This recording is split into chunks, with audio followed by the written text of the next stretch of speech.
Someone says something small, a throwaway comment, a rude tone, a text that just sits wrong, and suddenly your entire morning is gone. Replaying it, rehearsing what you should have said, stewing. Here's the uncomfortable truth. They moved on in 30 seconds. You're still there. But this isn't about willpower or just letting it go. That advice never worked because it ignores what's actually happening inside your brain. There's a neurological window, less than 2 minutes long, where your body processes conflict automatically. After that window, you're the one keeping alive. By the end of this, you'll understand why you get triggered, what anger is actually hiding, and how to become the kind of person that nothing can shake. Let's go. Chapter 1. The Remote Control Illusion. Most people walk through life like a remote control, waiting to be picked up. Someone says the wrong thing, and boom, you react. No pause. No choice. Just reaction. You've probably said it before. They know exactly how to get to me. But here's what nobody tells you. A button only works if it's connected to something. Your triggers aren't random. They're signals, pointing directly at unresolved wounds, old stories, buried fears. When someone gets under your skin, they're not creating a reaction. They're revealing something that was already there. Think about the coworker who constantly interrupts you. The irritation isn't about them. It's about every time in your life you felt invisible. Every time your voice didn't matter. They didn't cause that. They just walked past the wound. So ask yourself honestly, who handed other people the remote control to your inner world? Because once you take it back, nobody can change your channel again. Chapter 2. What anger is actually protecting. Here's something that will reframe everything. Anger is not your primary emotion. Ever. Anger is a bodyguard. It shows up fast, loud, and intimidating because underneath it is something far more vulnerable. Hurt, humiliation, fear, rejection. The bodyguard exists to protect the feeling you don't want to show.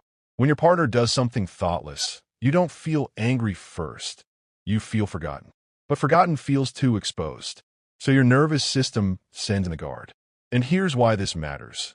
If you only ever address the anger, you never heal what it's protecting. The moment you say, I felt dismissed, instead of you never listen, everything changes. People can't argue with your pain. They can only deny it. But here's the part nobody talks about.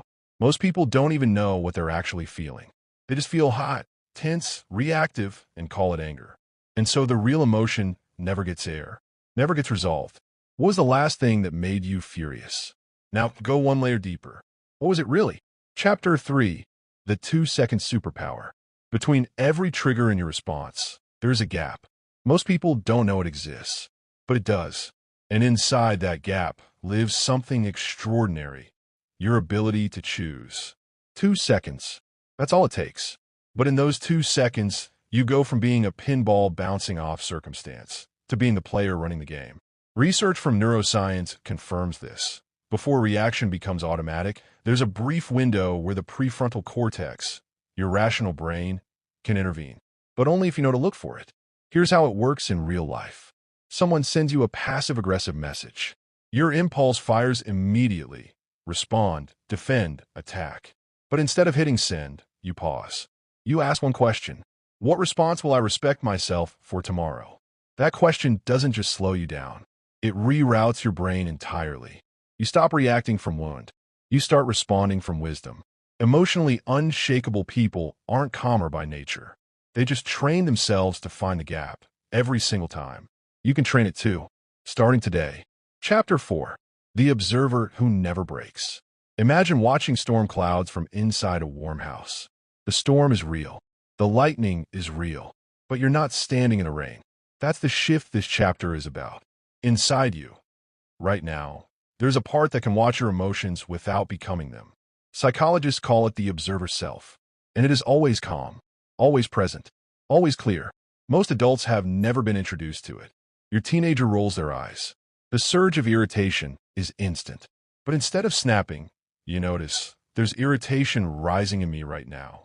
That one sentence creates distance between you and the emotion. You're no longer the anger. You're the one watching the anger move through.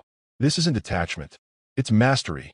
The observer self is like developing a second set of eyes, one that sees the situation and sees your reaction to it at the same time. Every time you feel triggered and you pause to notice the emotion instead of becoming it, you're building this muscle. And the stronger it gets, the less anything can fully consume you. Chapter 5. Why difficult people are actually gifts. What if the most annoying person in your life is your greatest teacher? Hear this out. Every difficult person is training a specific emotional strength in you. The micromanaging boss? Practicing your ability to stay composed under scrutiny. The friend who can't stop venting? Teaching you how to care without being consumed. This is not about excusing bad behavior. It's about refusing to be a victim of it. Victims react. Students grow. When you see a difficult interaction as strength training, your whole posture changes. You stop tensing up. You get curious. You ask, what is this building in me? The people who seem completely unshakable, they didn't start that way. They started exactly where you are. But over time, every difficult relationship made them more secure, not less. Here's your one practice for this week. The next time someone triggers you, before you respond, say these words silently. I notice something rising in me. That's it. 3 seconds. But in those 3 seconds, you choose yourself over the reaction. Do this every day for 7 days and watch what shifts. Because the person you're becoming isn't unfeeling. They're not cold or detached. They're someone who can stand in the middle of friction and remain fully themselves. Imagine that. Imagine being the person that nothing can shake. Not because life got easier, but because you got stronger. That person isn't far away. They're just one practice